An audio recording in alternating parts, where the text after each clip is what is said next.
কম চুরি করছিলেন? উনি যে মন্ত্রীর দায়িত্ব পালন করেছেন, একটা দুর্নীতি বের করতে পেরেছেন? আলী হাসান মুজাহিদ এইভাবে যারা এমপি চূড়ান্ত করা ছিল, আল্লামা দেওয়ান সাইদি সাহেবের বিরুদ্ধে যে মামলাটা লাগানো হয়েছে, এটা সত্য না মিথ্যা? তরুণীর পাখি বলা হতো, তাকে হয়ে ফেললো, এত কিছু অন্যায় জুলুম নির্যাতন করলো, এরপরেও আল্লাহ কতদিন হাজিরের তৈরি। আমরা বহু শুনেছি, আমরা বলেছি ধৈর্য ধারণ করেন, রেজাল্ট আসবে, কিন্তু আমরা সকলেই হতাশ।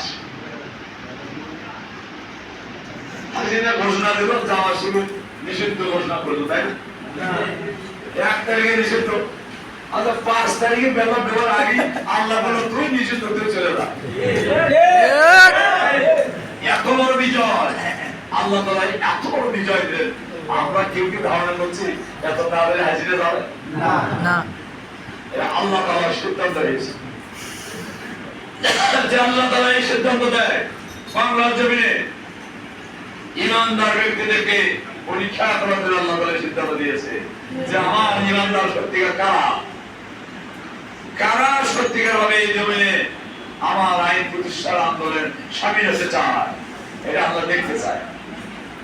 তো পরিষদে বেশি লোক আছে, আমরা স্বীকার করি, কিন্তু নরম আছে বলতে আমাদের এটা তাই হতে হবে।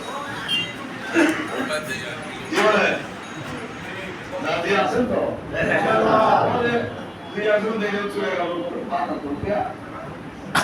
কথা ভালো লাগে না, এত রাষ্ট্রবাদ নেই।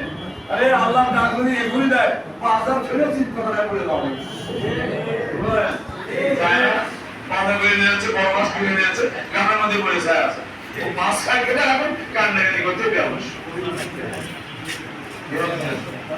এই বাস্তব আমি কথা বাড়াবো না। আমার প্রোগ্রাম আছে হলো পদ্মপুরের বরকতপুর যাওয়ার রাস্তা, ওখানে হাজি মাদ্রাসা তাফসীর মাহফিল, সেখান থেকে চলে যেতে হবে সাতপুরের জামালপুর ইউনিয়নের বয়েশ্বরপাড়া,